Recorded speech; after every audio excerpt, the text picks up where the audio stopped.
जय हिंद दोस्तों, स्वागत है आपका भारत के संविधान के दूसरे सेशन में, दूसरे वीडियो में।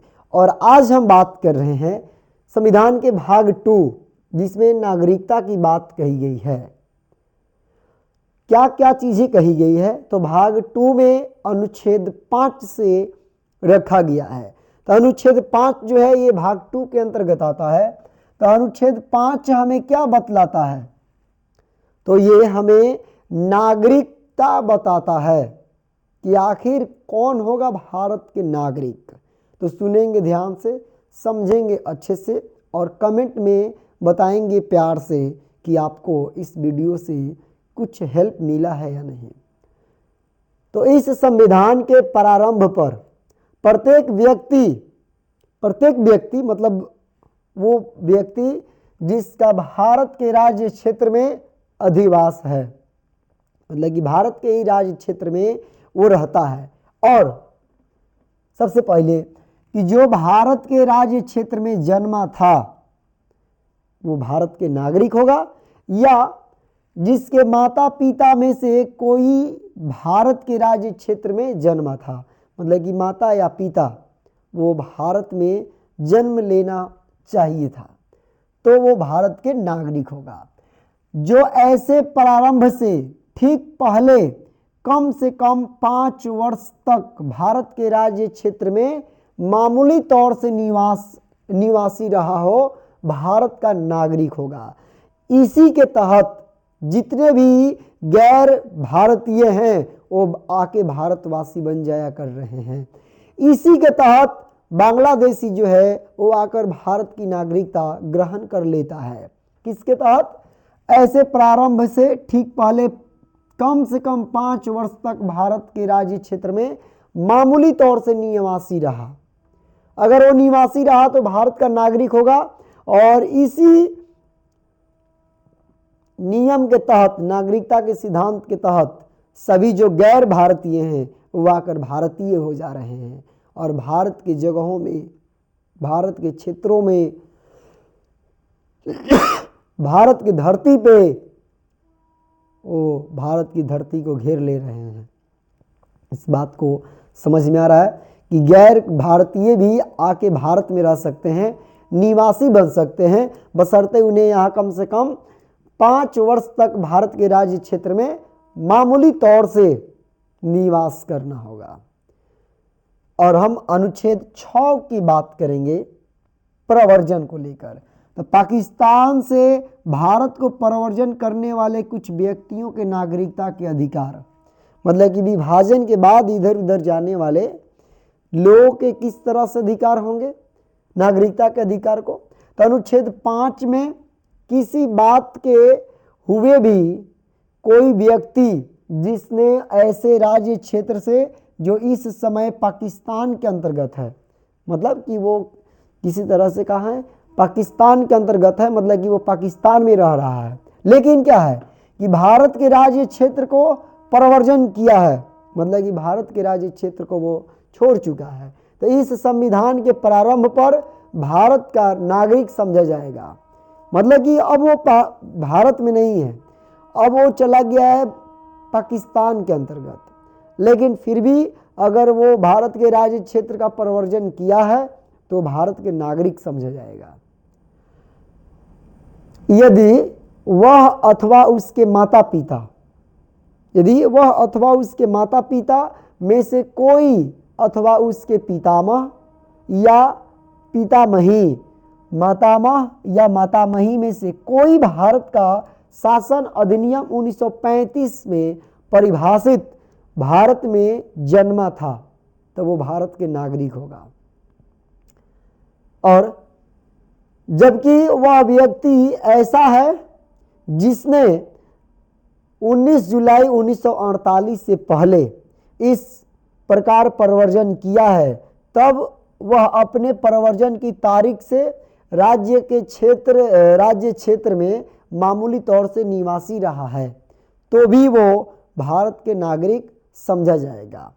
दूसरी बात है कि वह, जबकि वह व्यक्ति ऐसा, मतलब वो व्यक्ति ऐसा जिसने 19 जुलाई 1948 को या उसके पश्चात इस प्रकार प्रयोजन किया है, तब यदि वह नागरिकता प्राप्ति के लिए भारत डोमिनियन की सरकार द्वारा विहित प्रारूप में और रीति से उसके द्वारा इस संविधान के प्रारंभ से पहले ऐसे अधिकारी को जिसे सरकार ने इस प्रयोजन के लिए नियुक्त किया है, अगर उसने आवेदन किए जाने पर उस अधिकार द्वारा भारत का नागरिक रजिस्ट्रीकृत कर लिया गया है, तो समझिए कि वो भारत के नागरिक होगा। लेकिन इसमें परंतु क्या चीज़ है? परंतु यदि कोई व्यक्ति अपने आवेदन की तारीख से ठीक पहले कम से कम 6 मास, क्या चीज़ मतलब आवेदन डालने से पहले कम से कम 6 मास भारत के राज्य क्षेत्र में निवासी नहीं रहा हो, मतलब कि एप्लीकेशन डालने के बाद कम से कम 6 माह से पहले अगर वो राज्य का निवासी नहीं रहा हो राज्य क्षेत्र का, तो वह इस प्रकार रजिस्ट्रीकृत नहीं किया जाएगा, मतलब कि उसको रहना अनिवार्य है, तभी जाकर के वो भारत के नागरिक कहलाएगा। या फिर अब 6 के बाद आप 7वां जब देखेंगे अनुच्छेद, तो 7वां अनुच्छेद में बोला गया है कि पाकिस्तान को प्रवर्जन करने वाले कुछ व्यक्तियों के नागरिकता के अधिकार क्या हैं। तो अनुच्छेद 5 और अनुच्छेद 6, जो अनुच्छेद 5 और जो अनुच्छेद 6 है, में किसी बात के होते हुए भी कोई व्यक्ति जिसने 1 मार्च 1947 के पश्चात, मतलब कि 1 मार्च 1947 के बाद भारत के राज्य क्षेत्र से ऐसे राज्य क्षेत्र को जो इस समय पाकिस्तान के अंतर्गत है, मतलब जो कि अब पाकिस्तान में चला गया 47 के बाद, प्रवर्जन किया है, तो भारत का नागरिक नहीं समझा जाएगा। मतलब कि 1 मार्च 1947 के पहले अगर वो प्रवर्जन कर लिया है किसी राज्य क्षेत्र से और वो अब चला गया है पाकिस्तान में, तो उसे भारत के नागरिक नहीं समझा जाएगा।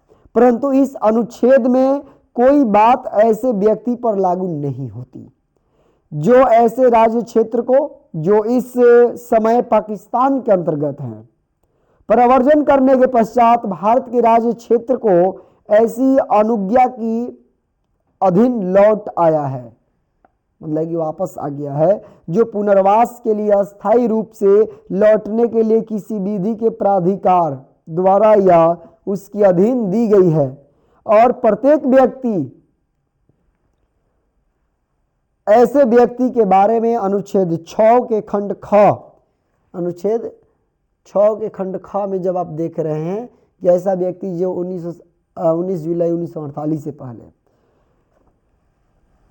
के पश्चात प्रवर्जन किया है, वो भारत के नागरिक होगा।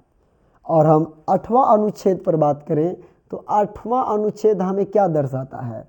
तो ये बोलता है भारत के बाहर रहने वाले भारतीय उद्भव के कुछ व्यक्तियों के नागरिकता के अधिकार। तो अनुच्छेद 5 में किसी बात के होते हुए भी कोई व्यक्ति जो या जिसके माता या पिता में से कोई अथवा पितामह या पितामही, मातामह या मातामही में से कोई जो मूल रूप में यथा अधिनियमित हो, भारत शासन अधिनियम 1935 में परिभाषित भारत में जन्मा था और जो इस प्रकार परिभाषित भारत के बाहर किसी देश में मामूली तौर से निवास कर रहा, मतलब कि मामूली तौर से वो भारत के अलावा मतलब कि आउट ऑफ कंट्री जो है, आउट ऑफ इंडिया निवास कर रहा है, तो भारत का नागरिक समझा जाएगा।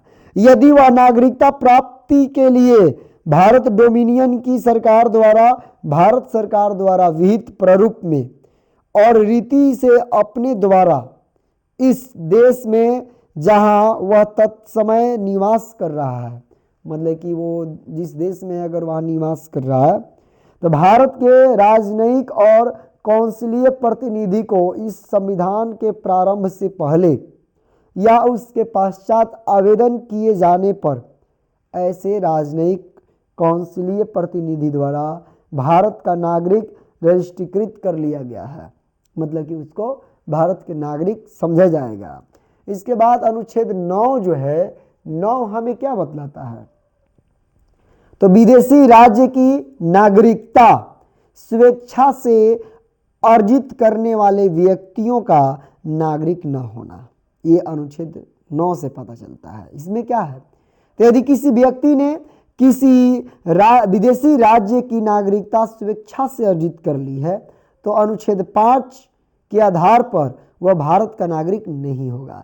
मतलब कि अगर कोई व्यक्ति भारत से बाहर गया है और जाकर वहाँ की नागरिकता अगर वो प्राप्त कर लिया है तो उसको भारत के नागरिक नहीं समझा जाएगा अनुच्छेद 9 के तहत, और फिर नहीं होगा। अथवा अनुच्छेद 6 या अनुच्छेद 8 के आधार पर भारत का नागरिक नहीं समझा जाएगा। मतलब कि अनुच्छेद 6 या 8 के आधार पर जो विदेशों में जाकर वहाँ की नागरिकता हासिल कर लिया है वह इस अनुच्छेद के तहत भारत के नागरिक नहीं समझा जाएगा। और 10वां अनुच्छेद क्या बतलाता है हमें? तो 10वां अनुच्छेद नागरिकता के अधिकारों का बना रहना दर्शाता है। प्रत्येक व्यक्ति जो इस भाग के पूर्वगामी उपबंधों में से किसी के अधीन भारत का नागरिक है या समझा जाता है, तो ऐसी विधि के उपबंधों के अधीन रहते हुए जो संसद द्वारा बनाई जाए भारत का नागरिक बना रहेगा। और इसके बाद लास्ट देखेंगे इस भाग की 11वां अनुच्छेद। तो 11वां अनुच्छेद में क्या पता चलता है? तो संसद द्वारा नागरिकता के अधिकार का विधि द्वारा विनियमन किया जाना। क्या है इस भाग में? तो इस भाग में पूर्वगामी उपबंधों की कोई बात नागरिकता के अर्जन और समाप्ति के तथा नागरिकता से संबंधित अन्य सभी विषयों के संबंध में उपबंध करने की संसद की शक्ति का अल्पीकरण नहीं करेगी, अल्पीकरण नहीं करेगी। और इस तरह से ये जो नागरिकता वाली बात है भाग 2 में दर्शाया गया। और इसके बाद हम लोग फिर से मिलते हैं नेक्स्ट वीडियो में। तब तक के लिए धन्यवाद।